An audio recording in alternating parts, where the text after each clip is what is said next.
In just a moment, X-1. But first, some of the funniest situations you've ever witnessed occur every Wednesday night when the devilish imagination of MC Jack Bailey gets to work on NBC's Truth or Consequences. You won't believe it until you hear it, so listen in tomorrow. Then another laugh session is in store later on with the wise and witty Groucho Marx as he and contestants play You Bet Your Life, while the melodic note in your Wednesday evening schedule is music and fun on Airtime with Giselle McKenzie.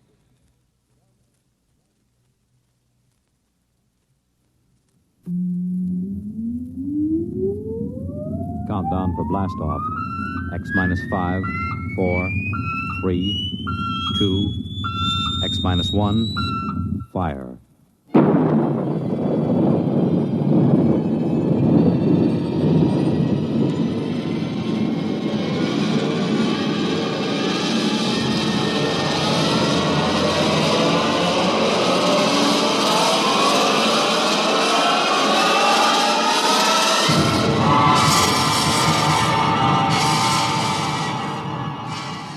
From the far horizons of the unknown come transcribed tales of new dimensions in time and space. These are stories of the future, adventures in which you'll live in a million could-be years on 1,000 maybe worlds. The National Broadcasting Company, in cooperation with Galaxy Science Fiction Magazine, presents X-1.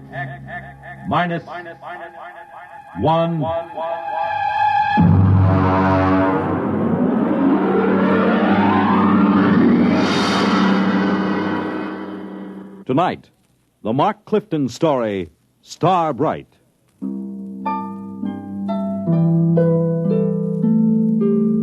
Well, it's finally happened. I've known it would for a long time now. That's why I'm writing this, in the hopes that you'll understand and not think me mad. Whatever the outcome, I hope you will not judge me too harshly for what I've done or failed to do. Mr. Holmes. Mr. Holmes. Come in. Oh, hello, Chief. I just wanted to let you know, sir, that we're doing everything we can to find the children. Yes, I'm sure you are. We've got 300 men out combing the woods for them. The Army base has volunteered another 100 men, and we've sent an all-points bulletin to every police unit in the country. Fine. I just wanted to check and make certain our description is accurate. Your little girl, Star, was wearing a blue dress and white sandals. Is that right? That's right. And she is how old? 6 years old. And the little Howell boy, how old was he? 7, I believe, yes, 7. Uh-huh, thank you. Well, I'll be in touch with you. Oh, that's very good of you, Chief. Oh, by the way, yes. Mr. and Mrs. Howell, how are they taking it? Well, they're pretty upset, naturally. Mr. Howell, he's out with the men searching. Yes, I know. Mrs. Howell's in the car outside. Ruth is outside? Why didn't she come in? Well, she said she'd rather not. Oh, I see. Do you, Pete? Oh, Mrs. Howell, I thought... I decided to come in. I'm not going to sit on my feelings any longer. Now, Mrs. Howell... No, I have to say this. Pete, Bill and I have been your neighbors for almost a year now. Our children have been almost inseparable. I know that. Then how can you just sit here writing letters when they may be lost somewhere or in trouble? Why aren't you out with Bill and the rest of them searching? I can't. Ruth, I know how you feel. Please try to understand. I intend to help find Bobby and Star, but I must do this first. Why? What's so important about Ruth, it? I'm sorry. Sorry? Then why don't you act like a man? You're inhuman. Please. I don't ever want to see you or speak to you again. Ever. Perhaps you won't. What was that, Mr. Holmes? Nothing. Chief, if you don't mind, I'd like to be alone for a moment. Okay, Mr. Holmes. I'll keep in touch.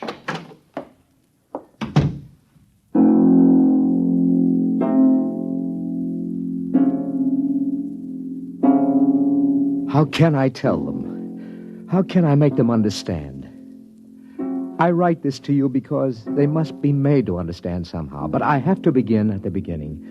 I think I first noticed it one evening when Star was 3 years old.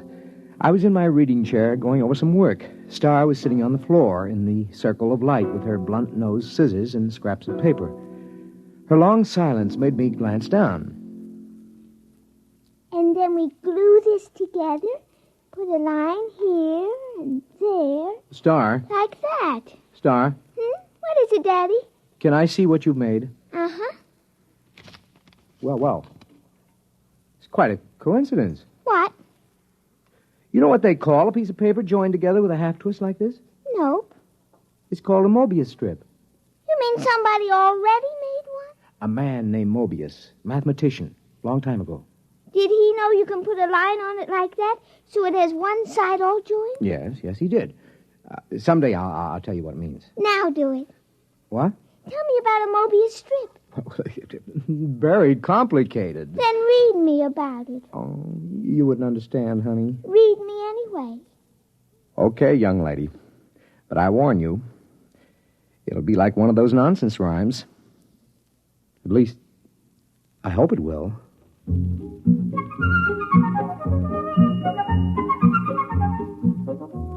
At 3 years, a child shouldn't have enough functioning intelligence to put together a Mobius strip. I had known for some time now that Star was an exceptionally bright child. Just how bright, I had no idea. Not until I began to read to her from an advanced physics book, The Theory of the Mobius Strip.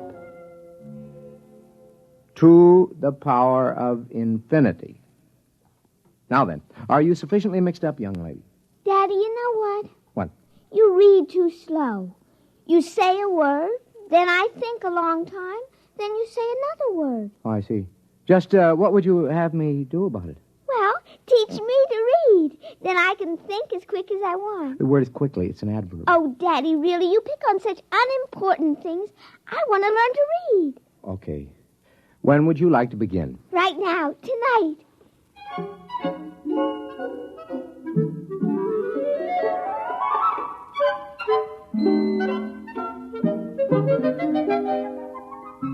Before she went to bed that evening, my daughter was able to read. In the months that followed, a great deal happened. Some of our friends, like Jim Petrie, have dropped in and been amused to see her on the floor, rapidly turning the pages of an encyclopedia as big as she is. Sit down, Jim. Oh, thanks. Star, aren't you going to say hello to Uncle Jim? Hello. I see she's taken to looking at the pictures in the encyclopedia, huh? Oh, yeah, yes. Come on in the library, Jim. I'd like to talk to you privately. Yeah, sure thing. Bring your drink, huh? Okay. I'll shut the door here. Why all the secrecy? Sit down. Jim, we've been friends, you and I, ever since engineering school. So? Neither of us have ever mentioned it, but one of the reasons we were drawn together is because both of us have IQ somewhere up in the genius ratings. Oh, I think it was more than that. Well, that played a part. It isn't easy to be exceptional in a world which regards mediocrity as the only behavior above suspicion. Well, we all have to live with our afflictions. Yours and mine is a quick mind in a dull environment. What would you do, Jim, if you were a parent, as I am, whose wife had died, as Eleanor did, and you discovered that your only child was, well, afflicted with a fantastically brilliant mind? Star? Oh, come on, Pete. Any little girl who's content just to look at the pictures in the encyclopedia. Jim. I mean, after Jim. all. What? She wasn't looking at the pictures. Huh? She was reading the pages. What? But she was turning them as fast as humanly possible. She was reading them. What? I know. I've tested her. She not only remembers everything, she understands the concepts. She even gets impatient with them. Well, have you measured her? Well, I've given her IQ tests, aptitude tests, reaction tables, all the paraphernalia for measuring something we know nothing about. And? Tests don't work. How do you mean? Well, either the tables are screwy or Star's beyond all measurement. Pete, are you sure you're not projecting this? I mean, isn't it possible that a few accidental... Daddy. Yes, honey. I got lonely. Okay, come on in. Uncle Jim, would you read me a story? Why don't you read your own story? Because I'm only 3, and 3-year-olds can't read. And so she had found the answer to her affliction by herself. Conformity. She had already learned to conceal her intelligence. So many of us break our hearts before we learn that. When Star was 4 years old, according to state law, her mind had developed enough so she could attend nursery school. Hi, Daddy. Hi, honey. Did you, like nursery school? Oh, yes, it was fun. What'd you learn today? Not much. I tried to cut out paper dolls, but the scissors kept slipping. Now, look, Star, don't overdo it. That's as bad as being too quick. The idea is that everybody has to be just about standard average. That's the only thing people will tolerate. It's expected that a little girl of 4 should know how to cut out paper dolls properly. Oh, I guess that's the hard part, isn't it, Daddy? To know how much you ought to know. Yeah. That's the part I always found hard when I was young. It's really all right. I let one little girl show me how to cut them out, so now she likes me. She just took charge of me and told the other kids they should like me, too. So they did, because she's the leader, even if she is one of the stupids. What? The stupids. That's the trouble with you, Daddy. You don't grasp things right away. That's because you're only a tween. Between? I assume that means an in-between? That's right. You're in between a stupid and a bright. And you're a bright. Yes. I made those names up when I was very little. How little? Oh, about 6 months old.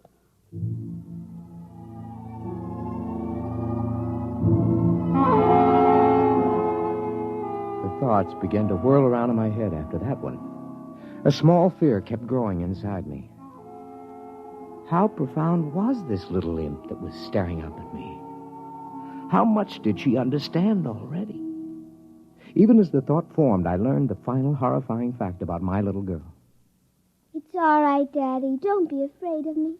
Well, how did you know that I was thinking anything like that? Well, I just figured it out. Star. Yes, Daddy? Now, I want you to answer me honestly when I ask you this next question, will you? Yes. Star. Can you read people's minds? Are you a telepath? Well? Yes, Daddy. I thought so. You read my mind just now, didn't you? Yes. Now, I'd like to know something else. All right. Can you teach me to do it? You're already learning it, Daddy. The trouble is you're so slow you didn't even know you were learning. Oh, I see. Daddy? Yeah? You know what I wish? What do you wish? Well, nothing.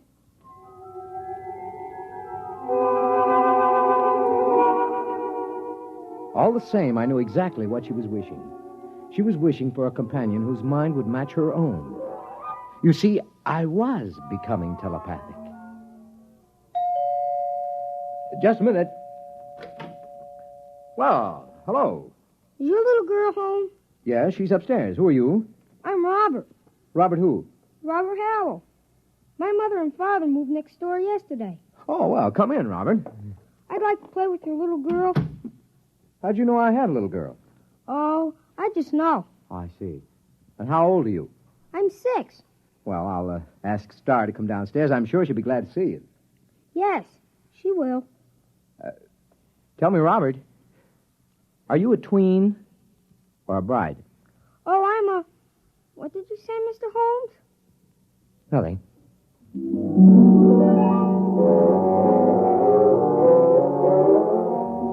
I didn't have to say it.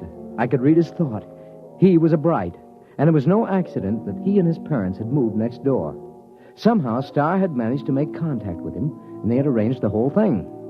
A father is prepared to lose his daughter eventually, but not so soon, not so terribly soon. Coming.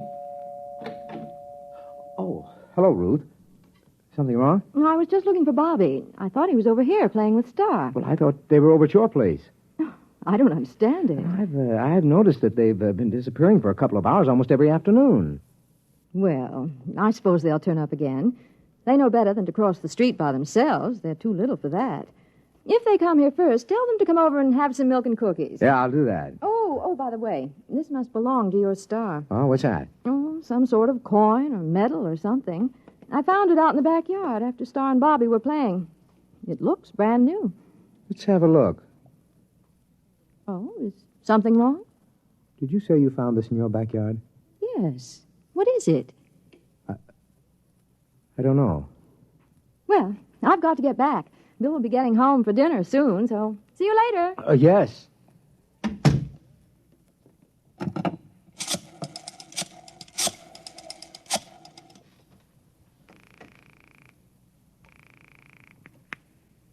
Hello? Jim, Yes. do you have a portable spectrophotometer? Well, sure, we've got a dozen here at the lab. Pack one up and get over here right away, will you? Well, Pete, I don't quit till 5. Look, do as I say, huh? It's important. Well, okay.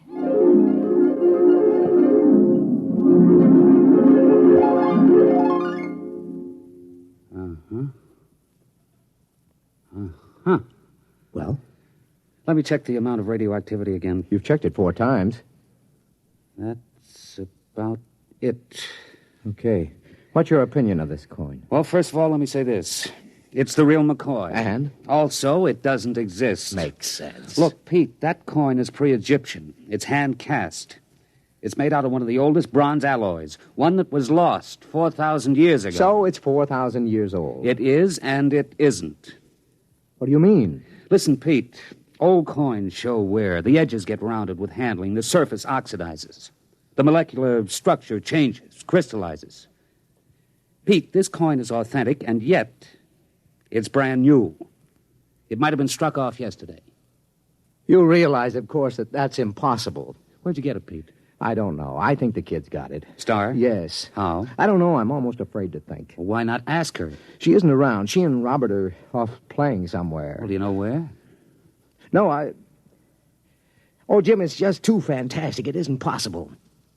I haven't said a word. I know what you're thinking. As a matter of fact, I was thinking something fantastic. How did you guess? I just guessed. Jim, let's find those kids right now. Okay. Star! Robert! Let's try the playroom. Star? Robert? Not in here. Let's try back here. I hear something. What? Pete, it's coming from the room we were just in. That's impossible. There's no place they could have hidden. I'm going to open that door. Peekaboo, Uncle Jim. There they were. In the middle of the playroom, holding hands, a little shamefaced, a little defiant. Star. Robert, where have you been? Now, I know you weren't in this room a few seconds ago, and there are no windows you could get through. Well? It's nothing, Daddy. We just went a little ways. That is not answering me. Where did you go? You see, Star, we've found this coin. Come on. I shouldn't have to tell you. You're both just tweens. Star, I'm still your daddy. Even Brights have feelings about their parents. Now. I tried to ESP you, Daddy. Does she mean extrasensory perception? Yes. You just don't ESP good, Daddy. Robert does it very nicely. He can always find me when I hide. That's 'cause you don't have much imagination. I do, too. Yeah, but you always have to look at a book to ESP what's in it so you leave an ESP smudge. I just look at where you left the smudge, and I go to that place, and that time, and there you are. Oh, but that's cheating. It isn't. You just haven't got imagination. You can't teleport yourself to a place that hasn't been. I can, too. What about the moon people? They haven't been yet. Oh, Star, they have too. Not for your daddy, they haven't, but for the things from Arcturus. The moon people were about 10 million light years ago. Now, wait a minute, kids. Hold on. Jim, have you been listening to this? I think I heard it. Now, look, kids. You're either playing a big joke on us older folks, or you've actually figured out a way to travel to places in the past. Right? And in the future, too, Daddy. Star, could you tell us how you do it? It would be easier if I could ESP it to you. Well, just pretend we're stupids and tell us in words. Well, you remember the Mobius strip? I remember. She made it about a year ago, Jim. Well, you join the ends of a strip of paper with a half twist to make one surface. Then you take a sheet and give it a half twist so you can join the edges together all over. That's Klein's bottle. Oh, you know about that. Yes, we know that. Go on. Well, then you take a cube. You imagine a cube, and you twist it. Tesseract? Shh. Go on, Star. and you ESP the twisted cube all together the same way you did Klein's bottle. Now, if you do that big enough all around you so you're sort of folded into it, you can teleport yourself any place you want to go. And that's all there is to it. Jim, what do you think? I need another drink, Pete. A big one.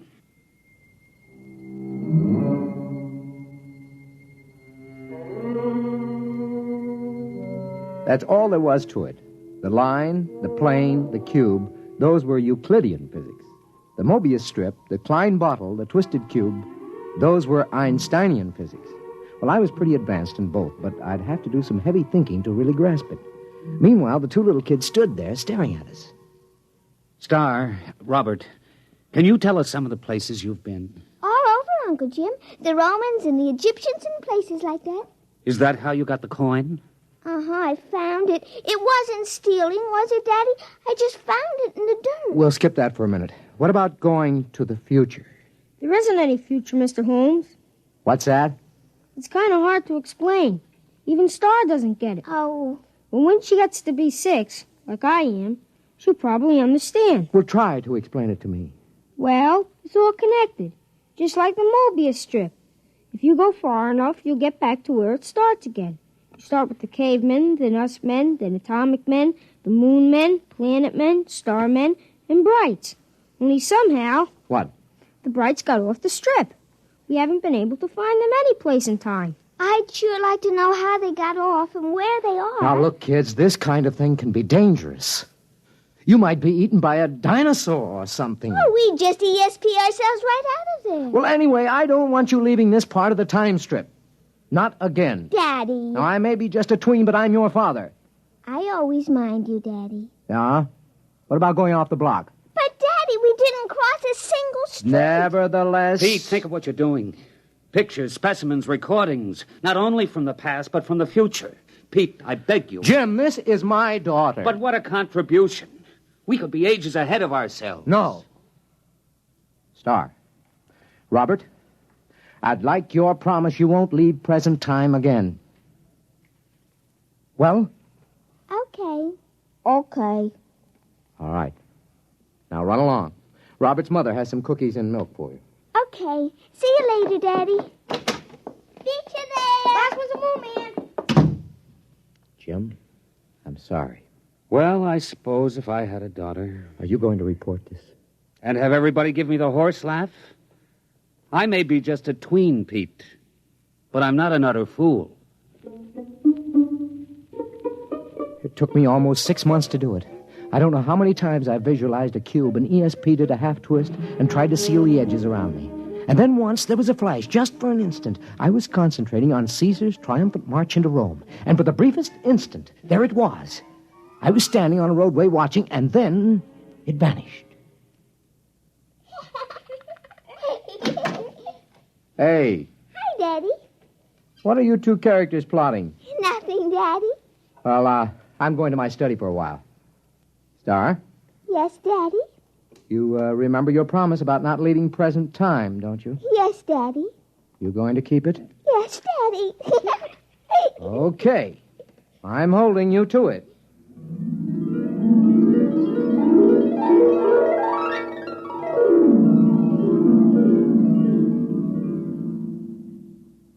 Hello? Hello, Pete. This is Ruth Howell. Yeah? Are the kids there? No? When did you see them last? What time is it? Oh, about 10 this morning, 6 or 7 hours ago. Why? Oh, Pete, I'm worried. What's up? Well, they were upstairs in Bobby's room. I was in the living room. Now, I could swear they didn't come downstairs, and yet, when I went up there, they were gone. That was over 5 hours ago. Ruth, are you sure they didn't come down? I was in that living room every moment. Pete, I'm afraid. Now, Ruth, don't get panicky. I'm coming right over. Just don't get panicky.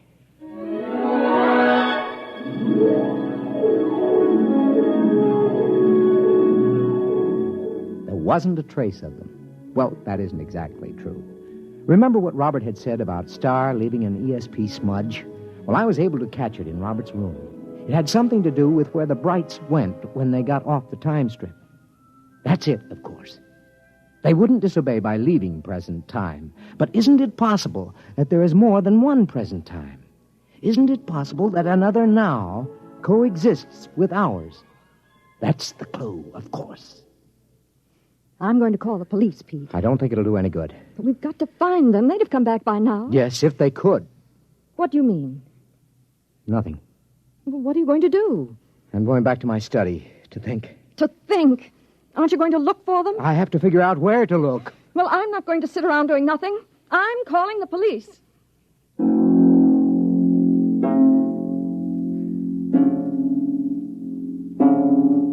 That was this morning.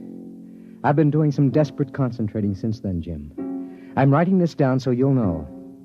I've already managed to go back to the time of Cheops and ahead to the time when men were navigating to distant planets in a matter of days. But the big job remains. How to get into a dimension parallel with our own at the same time. I figured out that to get the equivalent of a Mobius strip with depth, you must use the supercube, the tesseract. That's what I'm working on at the moment. If I succeed, there is a possibility I may not be able to get back. I hope you will be able to make Bill and Ruth Howell understand. Okay, now if I take 6 cubes and fold them in one another so that every angle is a right angle. Yes, all right, I've got that. And now if in folding, I ESP the tesseract, a half twist around myself. Mr. Holmes? Mr. Holmes, are you in there? Mr. Holmes? We'll have to break in. It's locked from the inside. Mr. Holmes! Pete! Pete, where are you? Pete! That's funny. The door was locked from the inside, but here's his fountain pen with the ink still wet. But he's gone.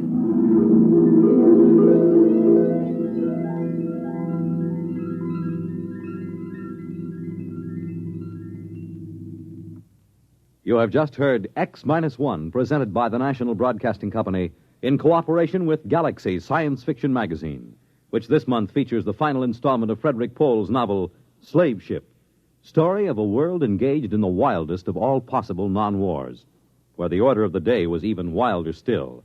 Spare every animal and throw the men to the wolves. Galaxy Magazine, on your newsstand today. Tonight, by transcription, X-1 has brought you Starbright, a story from the pages of Galaxy written by Mark Clifton and adapted for radio by George Lefferts. Featured in the cast were Sarah Fussell, Lawson Zerby, Bill Quinn, Billy Harris, Ralph Bell, and Kate Wilkinson. Your announcer, Fred Collins. X-1 was directed by Daniel Sutter and is an NBC Radio Network production.